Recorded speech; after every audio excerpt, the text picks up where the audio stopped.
Hey folks, welcome back. We're going to tie a pattern today that is not found in nearly enough boxes. It's an oldie but a goodie. It's sort of billed as a caddis, but it really fishes as a lot more than that. So today we're going to tie the Peacock Caddis. This is a very versatile pattern, really easy to tie. So it has those guide-like attributes that they're very quick to whip out, but they fish under so many different circumstances. Really worth having these in your box. So let's tie some up.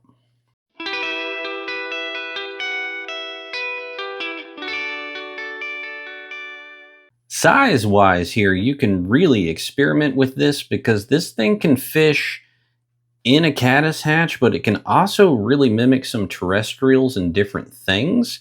So it's worth having this in a few different sizes. Go relatively small into relatively large. If you want to kind of get into the terrestrial side, go a little bigger. So I'm going to tie it today on a size 14. You know, that's a good basic size that will cover a lot of things.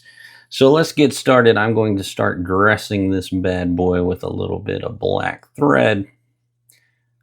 Use olive pretty often as well. Now we are going to do a little variation on this that we have been having a fair amount of success off of, and I'll mention that when we get to it. You can either do that or bypass it. And the first thing that we're going to tie in here is 2 pieces of peacock herl. And we'll dress that back to about the barb as well.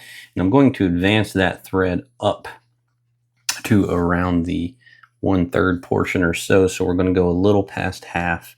And then we are just going to wrap that peacock up.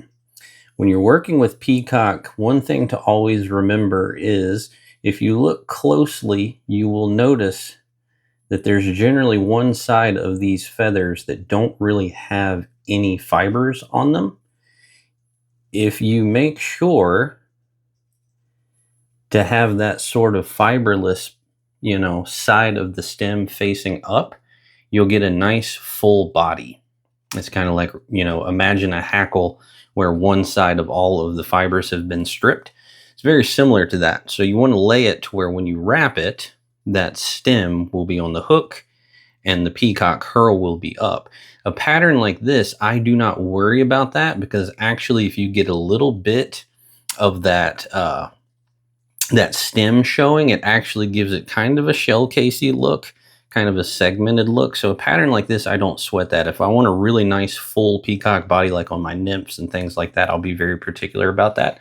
But keep that in mind next time you're using peacock. If you didn't know that, there is a side that is a little devoid of fibers. But we will just wrap that up to about that 1/3 portion, capture it, tie it off, and now we'll move on to our next step. That next step is going to be a nice, sparse deer hair wing. We're not going too heavy on this wing. It's very sparse amount.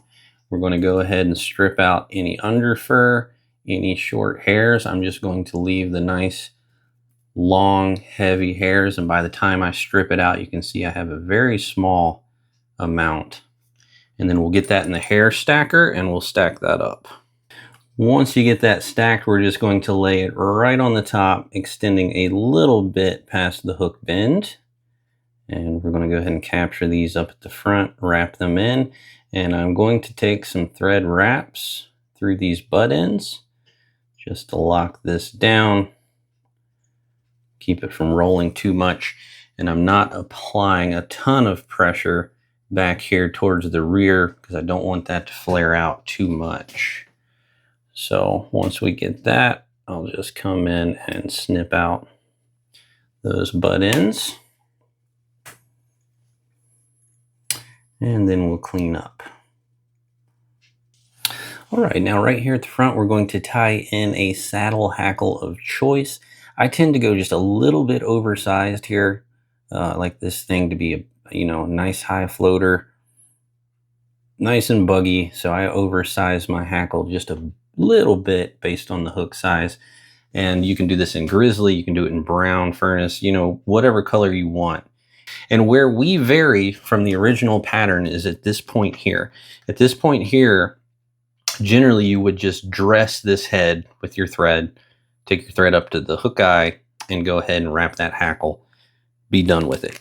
We like to give this just a little splash of purple. So we come in with a little bit of purple dubbing here. Nothing crazy. Just enough to clean up this front section.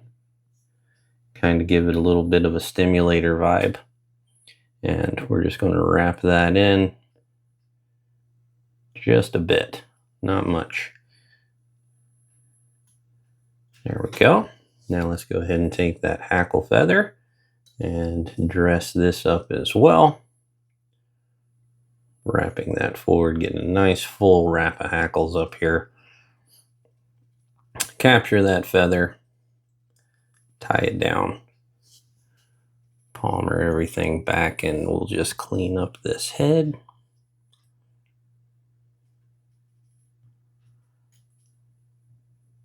That'll lay some of those hackles back and just help to fill it out. There we go. Now I'll go ahead and personally, I always just go ahead and whip finish here before I take out that feather. So I'll go ahead and whip finish. All right, once you whip finish, trim out that thread.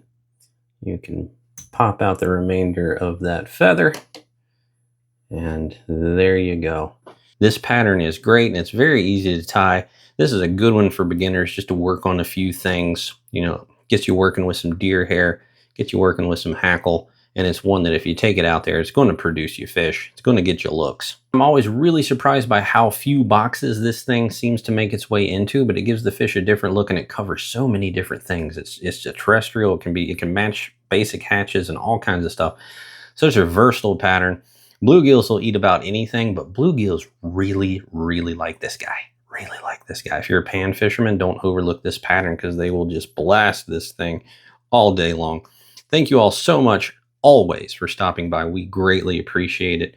Thank you so much for giving a little bit of your time to us. That means the world. We appreciate you. Tight lines to you. God bless. Get out there on the water and catch some fish.